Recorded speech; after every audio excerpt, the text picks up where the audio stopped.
Meu ano foi muito diferente, assim, porque quando eu fui já tinha o Engenharia, né? Então, eu tava no pré-edital. Não tava no pós-edital igual vocês. Tipo, pra mim, esse rolê aí foi, tipo, janeiro, assim, que eu decidi. Eu entrei no mestrado, tipo, novembro. Em janeiro eu já falei, pô, isso aqui não vai dar certo, vou caçar um mestrado. Vou caçar um concurso. E aí foi quando eu comecei a estudar. Quando eu comecei a estudar, cara, tava tendo uma turma aberta do Engenharia. E aí, pô, eu vi umas lives e tal, aprendi um pouco lá.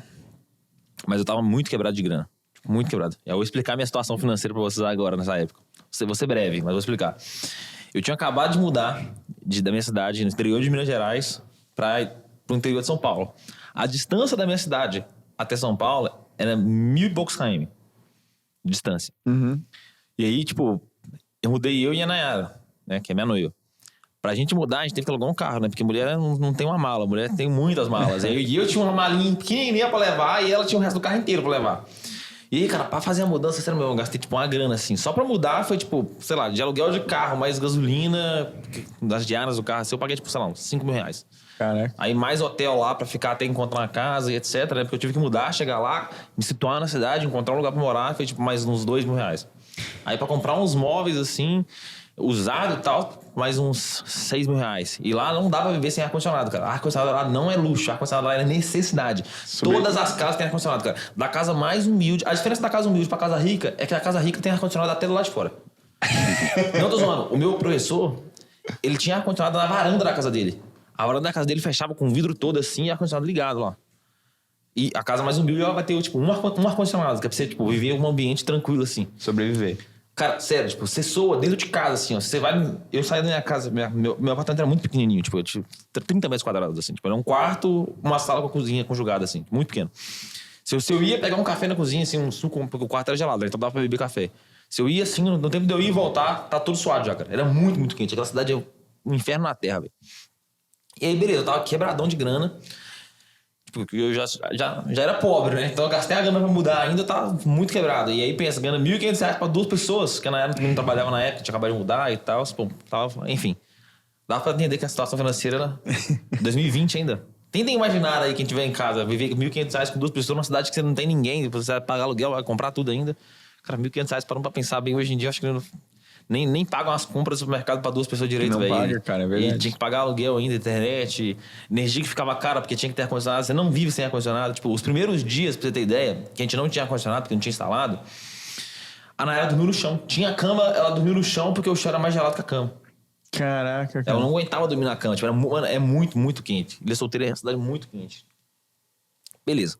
Aí eu olhei o curso lá e falei, cara, tipo, não tenho condições de investir no curso. Não é que eu não queria entrar, tipo... Até tinha o professor Marco Ferrara, lá até falava, pô, cara, vale a pena fazer um investimento, porque a gente aprova, tipo, 85%, 90% dos alunos de todos os anos. Então, é muito mais vantajoso você fazer um investimento e concorrer com 90% das vagas do que concorrer com 10% das vagas. Pra mim era nítido que eu tinha que investir no curso, cara, mas, tipo, não tinha condições mesmo. Se eu investisse no curso, eu ia literalmente passar fome no dia seguinte ali. Aí, beleza, eu falei assim, não vou investir. Fazer o quê? Como eu era bom em matemática e física, eu vi uma videoaula do Grings. Conhece o Grings? Quem? Cara, não é possível que você não conhece o Grings. Não, sério? eu estudei Que graduação também, é essa que você fez, cara? Grings, cara, ele me salvou a graduação inteira. Eu falei, ele me salvou na graduação, ele vai me salvar agora. Eu conheci ele quando me preparei pro concurso. Tipo, quando eu voltei a estudar ali, daí os vídeos dele são os mais ranqueados. No YouTube, tipo... Era um cara bom, assim, de matemática. Só que, tipo, pô, os vídeos deles... Ele tem um curso, entendeu? Então os vídeos deles não tem todos os conteúdos no YouTube, fora de ordem. Eles não enfatiza também naquilo que a Marinha cobra. Então, pô... Comecei, mas não foi uma ideia muito boa, sabe? Eu perdi 3 semanas ali tentando estudar no Grings e, tipo... O maior baque de quem vai fazer o 100 é que a primeira vez que você pega a prova e tenta resolver, você não resolve nada. Tipo, comigo foi assim, cara. Eu sempre fui muito bom em matemática e física, eu peguei a prova e não saía do lugar. Não é que eu não sabia a matéria, que eu já tinha esquecido aquela matéria. E aí, tipo, o nível que a Marinha cobra é o nível que você tava durante a sua faculdade. Aquele, tipo... A questão não era difícil, era o nível de questão que eles me cobravam durante a graduação. Só que, na graduação, eu tinha acabado de ver aquela matéria, pô. Eu tava bem. E depois da graduação, já não tava mais tão bem, assim. Então, tinha que reaprender de novo. E aí, enfim... vi lá depois de 3 semanas vendo Grings, eu percebi que eu não conseguia avançar nada. Continuei estudando. Aí eu comecei a melhorar um pouco, foi ficando melhor. Mas, pô, o meu nível estava muito lento em relação ao tipo que eu precisava para poder aprovar. Aí foi a sacada que eu tive. Mandei mensagem no Instagram do Gemarinha. O Lauro talvez lembre, porque foi ele que me respondeu. Na época eu que respondi. O Lauro tava no Instagram. Cara, como eu era muito bom em matemática e física, eu já tava avançando, tava começando a conseguir resolver questões, eu queria ir mais rápido. E eu não tinha condição de investir na época. Eu mandei mensagem pro Lauro lá. Eu não sabia que era o Lauro, na verdade. Eu mandei mensagem pro Instagram, que eu só conversar com alguém. Falei, cara, tem uma vaga aí pra ser monitor voluntário. Eu não queria o curso do Gemarinha. Eu queria ser monitor voluntário. Qual que era o meu objetivo? Se eu não vou, cara, estudar com os caras e aprender com o que eles têm no conteúdo deles, eu vou tirar a dúvida dos alunos deles e eu vou aprender com as dúvidas mais difíceis que os caras tinham. Porque, tipo, eu já tinha sido monitor na graduação e na graduação você já tá no pique, né? Tipo, você acabou de ver a matéria quando você vira monitor, então você sabe muito. E as dúvidas que os caras trazem são, tipo, as mais difíceis. Porque, tipo, o aluno também acabou de ver aquela matéria com o professor. Ele só vai trazer uma coisa complexa. Então eu pensei, pô, se eu for lá e eu conseguir tirar a dúvida complexa dos caras, o básico eu vou saber porque é requisito pra saber o complexo. Não tem como você, pular 3 metros se não conseguir pular 1. Você pular 3, tem que saber pular 1. Então eu falei, eu vou conseguir o 3 com eles e o 1 vai ser o processo pra conseguir o 3. Aí o Lauro foi e falou assim, cara, vou te mandar uma dica antes, tá, pessoal? Não colhem, não tentem fazer isso mais, não vai adiantar, já tá cheio de monitor. Isso aqui que eu contei deu certo naquela época que era 2020 e meu intuito era genuíno, tá? Agora quem tá vendo isso daqui porque não quer comprar o curso, vai tentar fazer a mesma coisa, não vai dar certo. Já tem muita mensagem no Instagram desse tipo. Enfim, só pra vocês não perderem seus tempos. Aí eu mandei, ela falou assim, vou te fazer um teste aqui. Eu vou te mandar um contato de um professor nosso, ele vai marcar um teste contigo. Se você passar, você pode virar nosso monitor. Falei, caramba. Ele pediu meu currículo antes. Aí eu mandei meu currículo, meu currículo era bom. Eu não sei se você lembra, mas eu te mandei, assim, tal. Aí ele mandou o contato, era o Fábio, na época, o professor. Que inclusive era o mesmo que tinha feito a live lá e tal. Fábio Ferraz. E aí, falei, caramba, já fiquei bolado, né? Falei, pô, cara, tô pedindo pra ser monitor voluntário, vou trabalhar de graça, o cara ainda quer me testar, cara. O nível de exigência é alto. Aí eu falei, caramba... Imagina quem é pago, né? Pensei isso, caramba, imagina os caras que são pagos, então. Se eu que tô sendo de graça, tô quase um trabalho escravo, tô pedindo pra trabalhar de graça, o cara quer me testar, imagina o cara tá recebendo pra isso. Aí, beleza. O Fábio mandou uma mensagem e falou assim, olha, cara, vamos fazer uma prova contigo aí de algumas questões de matemática e física, estilo CP100 mesmo. Se tu passar, estuda aí 3 dias aí, se tu passar, você entra. Aí, tipo, a prova foi, tipo, ele e o Vital, que era outro professor nosso. Eles fizeram a prova, tipo, meio que oral, assim, sabe? Tipo, na verdade, teve 5 questões que ele foi editando, assim, eu tinha que resolver a questão e passar a resposta pra eles. E 5 questões orais, tipo, o que é isso daqui, por exemplo? Aí eu tinha que explicar, não. Para um aluno, explica para um aluno assim, tenta explicar para um aluno que não entende nada, qual é o conceito de fluxo, por exemplo. O que é um fluxo? O que é, sei lá, explica para um aluno que não entende nada o que é o teorema de Stokes. Eram uns conceitos assim. Aí eu fiz a prova e tal, cagaço danado, com medo de reprovar. O Fábio pega pesado, cara, nos processos seletivos, cara. Fiquei bolado, falei, caramba, processo seletivo para trabalhar de graça é difícil assim, velho. Sério, o processo era muito mais difícil que a prova, velho, muito mais difícil. A prova do CPC já era difícil, mas o processo era muito mais, cara. Aí, beleza, eu saí com o sentimento de derrota. Sabe quando você sai e você fala assim, cara, não deu? Não passei isso aqui. Foi o primeiro processo seletivo que eu saí com certeza que não tinha passado, velho. Muito difícil. Mas aí o Fábio falou, não, cara, você passou assim, vamos te dar uma oportunidade, etc. E faz o seguinte, manda uma mensagem pro nosso pessoal financeiro que eles vão acertar contigo o valor. Aí eu falei, não, cara, não sei se o Lauro te falou, eu pedi pra trabalhar de graça, era voluntário. Aí o Fábio falou desse jeito, não, cara, aqui ninguém trabalha de graça, todo mundo recebe. Não existe isso. Aí eu falei, caralho, velho, resolvi todos os meus problemas agora. Porque eu já tava quebrado de grana, agora eu vou ter grana. Fiquei, mano, a conclusão que eu cheguei, tá? Quando eu cheguei lá com a Nayara lá em Ilha Solteira, foi que R$1.500 duas pessoas não vivem. Então, tipo, eu já tava literalmente precisando de grana. Tipo, eu queria resolver primeiro o problema de ter mais grana no futuro, pra passar o concurso, etc. Eu resolvi esse problema dando aula de graça. O segundo problema depois era procurar um segundo emprego pra eu poder viver. Então, resolvi, tipo, os dois de uma vez. Eu falei, cara, velho, Deus é muito bom, cara. Resolvi os 2 problemas de uma vez. E aí, eu comecei a tirar dúvida da galera. Tipo, os meus estudos, cara, foi meio que virou on demand nessa época, assim. Pô, sei lá, os desafios diários do Gemarinha, eles rodavam em ciclo, né? Então, tipo, a prova tinha 11 matérias na primeira fase. E eu ia 1 mês de experiência também, tinha isso. Eu ia ficar primeiro mês de experiência ali. Sendo avaliado. E as matérias eram em ciclos. Então, tipo, pô, a primeira semana era de cálculo 1. Aí a próxima semana era, sei lá, mecânica dos fluidos. Aí o que eu fazia? Na semana 1, como era a primeira, eu estudei cálculo 1 mecânica dos fluidos. Porque quando chegava na segunda semana a galera tirar dúvida, eu já via a matéria inteira. Então eu já chegava lá pronto pra tirar dúvida. Eu tava sempre uma semana na frente da galera. E tava fresco, exato. E aí, cara, pô, pra mim foi, tipo, o melhor dos mundos ali. Porque eu fiquei muito bom em tirar dúvida, assim, e me ajudou demais. Acho que talvez tenha sido o maior diferencial, assim, na primeira prova, porque tirei muita dúvida, cara. E, tipo, eu me forçava a tirar bem a dúvida de um cara que sabia talvez até mais que eu, porque ele tinha feito curso e etc. Eu não tinha feito, né? Na época, eu tava estudando sozinho.